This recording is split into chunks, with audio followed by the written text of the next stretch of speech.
নমস্কার বন্ধুরা, আগামী 7ই মে 2024 সাল মঙ্গলবার অনুষ্ঠিত হতে চলেছে তৃতীয় দফার লোকসভা নির্বাচন।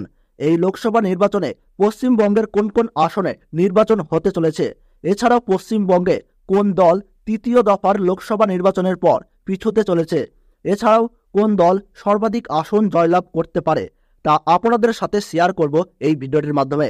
এছাড়াও তৃতীয় দফার লোকসভা নির্বাচনে কোন কোন রাজ্যে নির্বাচন হতে চলেছে আপনাদের সাথে এই ভিডিওটির মাধ্যমে জানিয়ে দেব। আপডেটগুলি পেতে অবশ্যই আমাদের এই ইউটিউব চ্যানেলটি সাবস্ক্রাইব করে সঙ্গে থাকবেন। আগামী 7ই মে 2024 সাল মঙ্গলবার লোকসভা নির্বাচনের তৃতীয় দফার নির্বাচন হতে চলেছে, যেখানে 94টি সংসদীয় আসনের লোকসভা নির্বাচন হতে চলেছে। 12টি রাজ্যে তৃতীয় দফার লোকসভা নির্বাচনে অংশগ্রহণ করতে চলেছে। কোন কোন রাজ্য তৃতীয় দফার লোকসভা নির্বাচনে অংশগ্রহণ করতে চলেছে একবার আপনাদেরকে জানিয়ে দিই।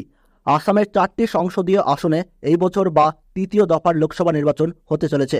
বিহারের 5টি আসন, ছত্তিশগড়ের 7টি আসন, গোয়াতে 2টি আসন, গুজরাটের 26টি আসনের মধ্যে 26টি আসনই তৃতীয় দফার লোকসভা নির্বাচন হতে চলেছে। এরপর কর্ণাটকে 14টি আসনে নির্বাচন হতে চলেছে তৃতীয় দফার। এছাড়া মধ্যপ্রদেশে 8টি আসন, মহারাষ্ট্রে 11টি আসন, উত্তরপ্রদেশে 10টি আসন, ওয়েস্ট বেঙ্গলে 4টি আসন রয়েছে। 4টি আসন হচ্ছে মালদা উত্তর, মালদা দক্ষিণ, জঙ্গিপুর, এছাড়াও মুর্শিদাবাদ।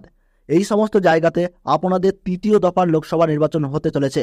এছাড়া 2টি কেন্দ্রীয় শাসিত অঞ্চল রয়েছে, দাদরা বা নগর হাভেলি এবং দমন ও দিউ। এখানে 2টি সংসদীয় আসনে নির্বাচন হতে চলেছে। এছাড়া জম্মু এবং কাশ্মীরে 1টি লোকসভা আসনে নির্বাচন হতে চলেছে তৃতীয় দফার। তো এই সমস্ত রাজ্য অংশগ্রহণ করতে চলেছে, তার মধ্যে 2টি কেন্দ্রশাসিত অঞ্চল, বাকিগুলি রাজ্য রয়েছে। এবছরে পশ্চিমবঙ্গের তৃতীয় দফার লোকসভা নির্বাচনে কোন কোন রাজনৈতিক দল থেকে কোন কোন প্রার্থীরা মনোনীত হয়েছেন, এছাড়াও আমরা দেখে নেব যে 2019 সালের লোকসভা ভোটে এই 4টি আসন অর্থাৎ মালদা উত্তর, মালদা দক্ষিণ, জঙ্গিপুর ও মুর্শিদাবাদ সেখানে কি ফলাফল হয়েছিল। তো বন্ধুরা, সবার প্রথমেই আপনাদেরকে জানিয়ে দেব মালদা উত্তর, যেখানে তৃণমূল কংগ্রেসের মনোনীত প্রার্থী রয়েছে প্রসূন বন্দ্যোপাধ্যায় এবং বিজেপি তরফে মনোনীত প্রার্থী করা হয়েছে খগেন মুর্মুকে, এবং সিপিএম ও কংগ্রেসের যৌথভাবে প্রার্থী রয়েছে মোস্তাক আলম।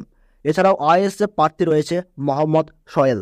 তো বন্ধুরা, 2019 সালের লোকসভা ভোটে এই মালদাহ উত্তর লোকসভা কেন্দ্রে জয়ী হয়েছিলেন বিজেপি প্রার্থী খগেন মুর্মু। তিনি মোট ভোট পেয়েছিলেন 5,09,524টা, অর্থাৎ 37.59% ভোট পেয়েছিল। এবং দ্বিতীয় নম্বরে ছিলেন তৃণমূল প্রার্থী মৌসম নূর। তিনি মোট 4,25,236টি ভোট পেয়েছিলেন, অর্থাৎ 31.37% ভোট পেয়েছিলেন। যার ফলে 2024 লোকসভা ভোটে তৃণমূলের তরফ থেকে নতুন মনোনীত প্রার্থী করা হয়েছে প্রসূন বন্দ্যোপাধ্যায়কে। এই কেন্দ্রে জনমত সমীক্ষা থেকে ভোটারের সমীক্ষা পর্যন্ত এবং বড় বড় রাজনৈতিক মহলের দাবি অনুযায়ী এই মালদহ উত্তর লোকসভা কেন্দ্রে দ্বিমুখী লড়াইয়ের সম্ভাবনা রয়েছে, যেখানে বিজেপি, তৃণমূল ও কংগ্রেস এই 3টি দলের মধ্যে জোট টক্কর রয়েছে বলে দাবি রাজনৈতিক মহলের একাংশের। বিজেপি তৃণমূলের সঙ্গে কংগ্রেসও এই কেন্দ্রে হাড্ডাহাড্ডি লড়াইয়ের জন্য প্রস্তুত রয়েছে। তবে এই কেন্দ্রে ত্রিমুখী লড়াইয়ের টক্কর থাকলেও জনমত থেকে রাজনৈতিক মহলের সমীক্ষা অনুযায়ী মালদা উত্তর এই কেন্দ্রে বিজয়ী প্রার্থীর নাম অনুযায়ী উঠে আসছে বিজেপি প্রার্থী খগেন মুর্মুর নাম। পরবর্তীতে আপনাদেরকে জানিয়ে দেব মালদাহ দক্ষিণ, যেখানে তৃণমূল কংগ্রেসের মনোনীত প্রার্থী রয়েছে শাহনওয়াজ আলী রায়হান এবং বিজেপির মনোনীত প্রার্থী রয়েছে শিরূপা মিত্র চৌধুরী। সিপিএম ও কংগ্রেসের যৌথভাবে প্রার্থী রয়েছে ঈসা খান চৌধুরী।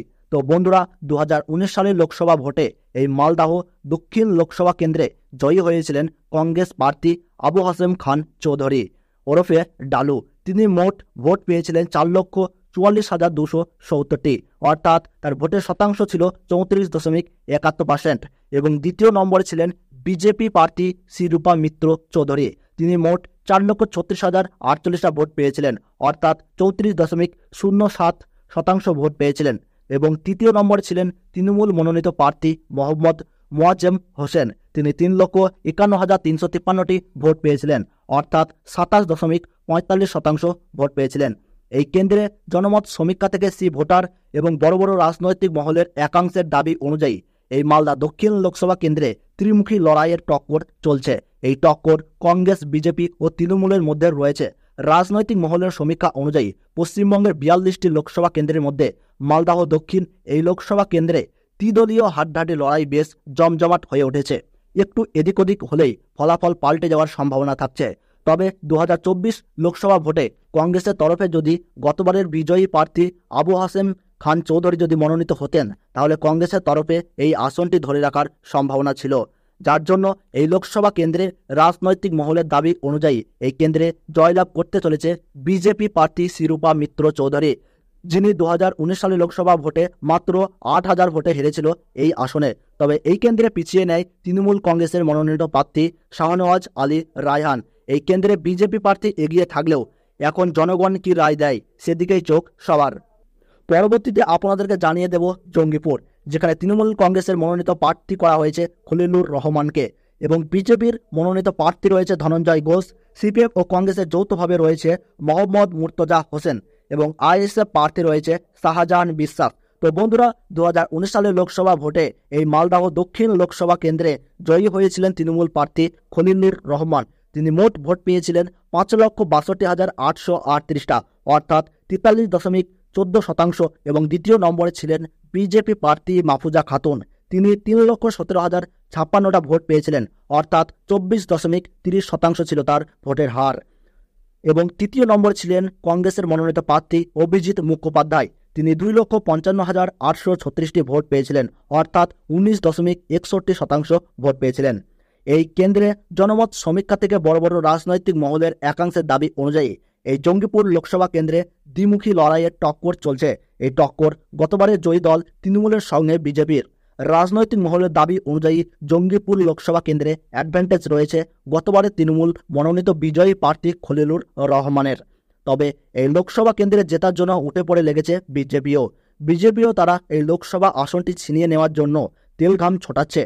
তবে রাজনৈতিক মহলের দাবি অনুযায়ী এই জঙ্গিপুর লোকসভা কেন্দ্রে জয়ী হওয়ার সম্ভাবনা রয়েছে তৃণমূল কংগ্রেসের মনোনীত প্রার্থী খলিলুর রহমানের। পরবর্তীতে আপনাদেরকে জানিয়ে দেব মুর্শিদাবাদ। তৃণমূল কংগ্রেসের পক্ষ থেকে প্রার্থী রয়েছে আবু তাহির খান এবং বিজেপির মনোনীত প্রার্থী রয়েছে গৌরী শঙ্কর ঘোষ এবং সিপিএম ও কংগ্রেসের যৌথ প্রার্থী রয়েছে মোহাম্মদ সেলিম। আইএসএফ প্রার্থী রয়েছে হাবিব শেখ।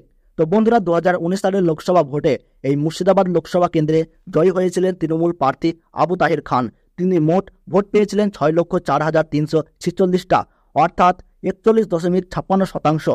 এবং দ্বিতীয় স্থানে ছিল কংগ্রেস প্রার্থী আবু হেনা অর্থাৎ আব্দুল সাত্তার। তিনি মোট 3,77,929টা ভোট পেয়েছিলেন, অর্থাৎ 25.99% ছিল ভোটের হার। এবং তৃতীয় নম্বরে ছিলেন বিজেপি মনোনীত প্রার্থী হুমায়ুন কবির। তিনি 2,47,809টি ভোট পেয়েছিলেন, অর্থাৎ 17.04% ভোট পেয়েছিলেন। এই কেন্দ্রে জনমত সমীক্ষা থেকে বড় বড় রাজনৈতিক মহলের একাংশের দাবি অনুযায়ী এই মুর্শিদাবাদ লোকসভা কেন্দ্রে 2019 সালে সেই রকম হাড্ডাহাড্ডি লড়াই না হলেও এবার 2024-এর ইলেকশনে মুর্শিদাবাদ লোকসভা কেন্দ্রে জেতার জন্য তেলঘাম ছোটাচ্ছে বিজেপি এবং কংগ্রেস ও সিপিএম। তবে 2024-এর লোকসভা ভোটে এই মুর্শিদাবাদ কেন্দ্রে হাড্ডাহাড্ডি লড়াই হবে বলে মত প্রকাশ করেছেন রাজনৈতিক মহলের বড় বড় রাজনৈতিকবিদরা। তৃণমূল, বিজেপি ও সিপিএম এই ত্রিদলীয় মুর্শিদাবাদ লোকসভা আসনে জেতার জন্য মুখিয়ে রয়েছেন। তবে এই লোকসভা কেন্দ্রে সম্ভাব্য জয়ী হিসেবে গতবারের বিজয়ী তৃণমূল মনোনীত প্রার্থী আবু তাহির খান জয়লাভ করার সম্ভাবনা রয়েছে। তবে এই লোকসভা কেন্দ্রে জনগণের রায় হবে শ্রেষ্ঠ রায়, তাই ফলাফলের দিন পর্যন্ত বিজয়ী প্রার্থীর নাম জানতে একটু অপেক্ষা করতে হবে। তো বন্ধুরা, ভিডিওটি ভালো লাগলে ছোট্ট একটি লাইক দিয়ে উৎসাহিত করবেন। আর আপনি কোন জেলার লোকসভার ভোটের ফলাফল জানতে চাচ্ছেন তা কমেন্ট বক্সে জানাবেন। এবং পশ্চিমবঙ্গের 42 আসনের প্রতি মুহূর্তের ফলাফল জানতে আমাদের এই ইউটিউব চ্যানেলটি সাবস্ক্রাইব করে সঙ্গে থাকবেন। তাহলে সকলে ভালো থাকুন, সুস্থ থাকুন। ধন্যবাদ।